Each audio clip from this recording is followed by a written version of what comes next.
दोस्तों, इस वीडियो में हम आपके साथ जानकारी दो तरह से शेयर करेंगे। पहला तरीका है कहानियों के द्वारा और दूसरा तरीका है प्रैक्टिकल। मैं आपको इन दोनों तरीकों से समझाने का प्रयास करूंगा कि अपने मन को कंट्रोल कैसे करें। तो बिना समय को गवाए चलिए जानते हैं कि अपने मन को अपना सेवक कैसे बनाएं।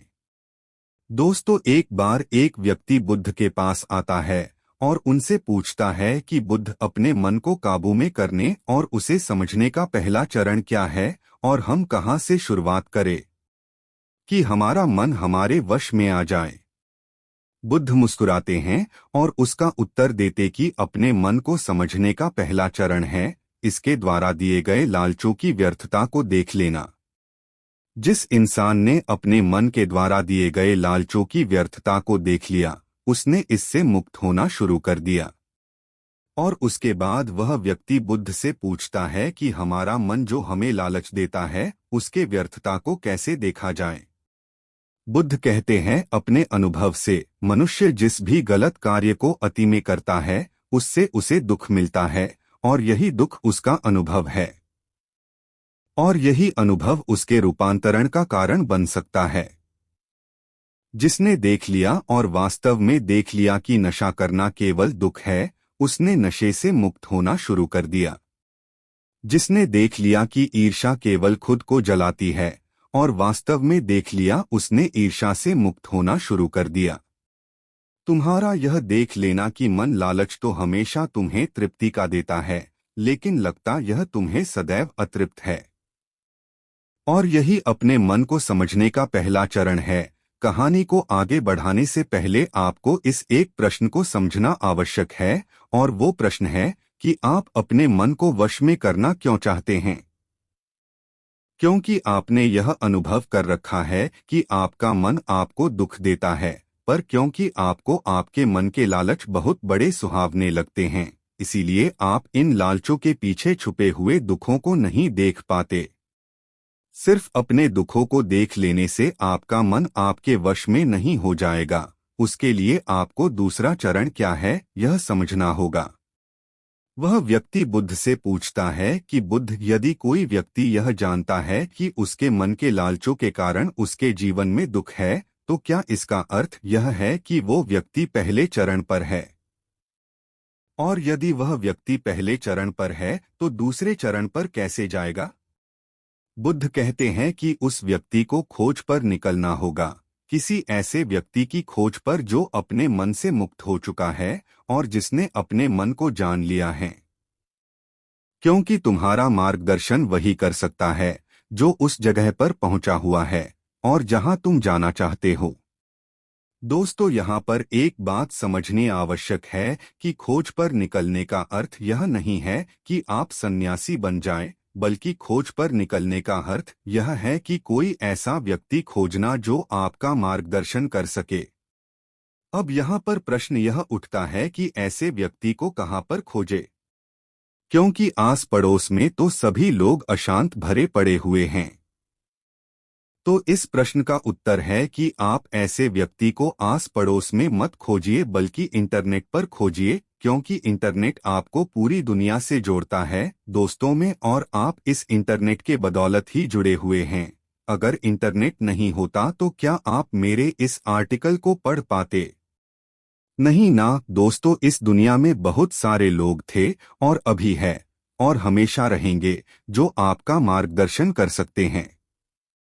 कहानी में वापस लौटते हैं और अच्छे से जानते हैं कि अपने मन को समझने का दूसरा चरण क्या है।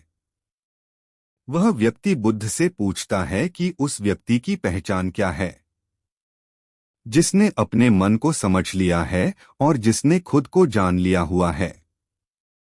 क्योंकि हर व्यक्ति यह दावा करता है कि वह ज्ञानी और बुद्धिमान है, लेकिन वास्तव में ज्ञानी कौन है, वह कैसे पता लगेगा? बुद्ध कहते हैं कि यही तीसरा चरण है, और वो चरण है सुनकर। सुनना ही अपने मन को समझाने का तीसरा चरण है।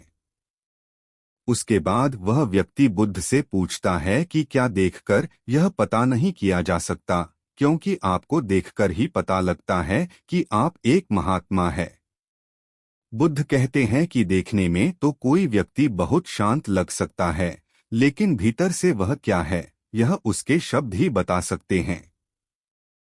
लेकिन ध्यान रहे कि शब्दों पर भी विश्वास एकदम से नहीं कर लेना है। किसी भी बात पर विश्वास इसीलिए कर लेना है कि उसे मैंने कहा हुआ है या किसी महात्मा ने कहा हुआ है। किसी भी बात पर विश्वास आपको तब कर लेना है जब वह तुम्हारा अनुभव बन जाए। गौतम बुद्ध के द्वारा कही गई इस बात को मैं आपको घोड़ा और आसान भाषा में समझाने की कोशिश करता हूँ। दोस्तों, कोई कहता है कि ध्यान करना अच्छा है और कोई कहता है कि अगर आप अभी ध्यान को अच्छा मानते हैं तो आप बहुत जल्द ही उसे बुरा मानने लग जाएंगे, और यही हमारे मन की चाल है। तो अब आपके मन में सवाल उठा होगा कि कैसे? तो उसका उत्तर यह है कि ध्यान की शुरुआत में आपको आनंद नहीं मिलेगा बल्कि बोरियत महसूस होगी, और आपका विश्वास था कि ध्यान अच्छा है, लेकिन आपको अनुभव क्या हो रहा है कि ध्यान बोरियत भरा है। तो धीरे धीरे आपका विश्वास बदलने लगेगा। पहले आप ध्यान को अच्छा मानते थे, लेकिन अब आप ध्यान को बुरा मानने लग जाएंगे। आप एक अति से दूसरे अति पर पहुंच जाएंगे, और यही हमारे मन की चाल है।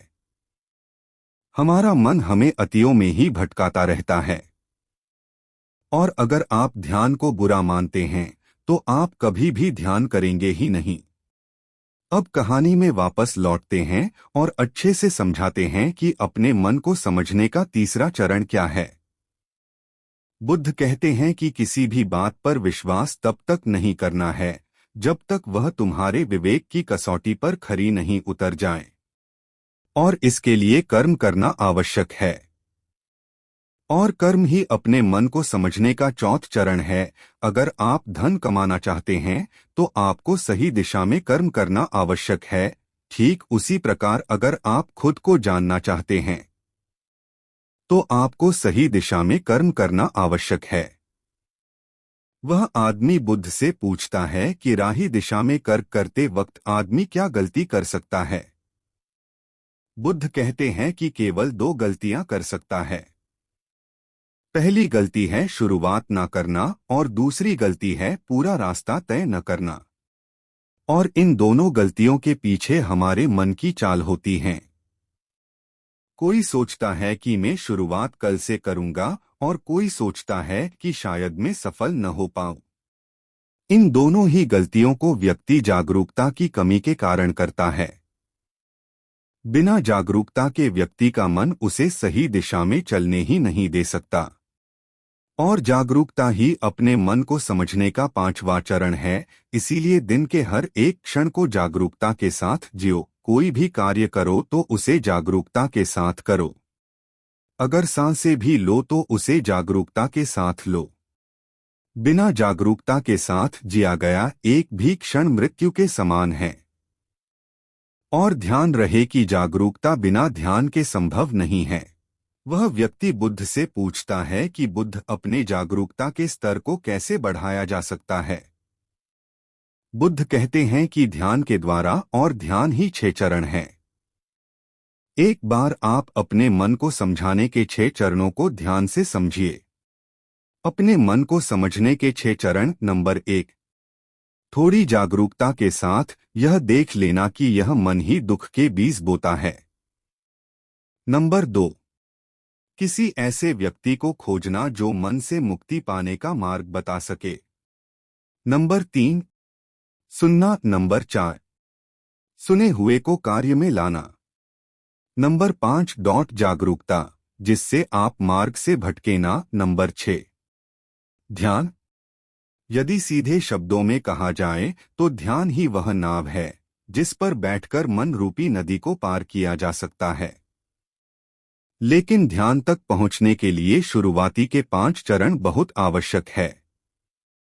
अभी आप कौन से चरण पर है? दोस्तों, उम्मीद करता हूं आपको इस कहानी से एक अच्छी सीख मिली होगी। यह कहानी आपको कैसी लगी हमें कमेंट बॉक्स में कमेंट करके जरूर बताएं, और साथ ही इस कहानी को अपने दोस्तों के साथ जरूर शेयर करें ताकि उन्हें भी इस कहानी से कुछ सीखने को मिल सके। धन्यवाद।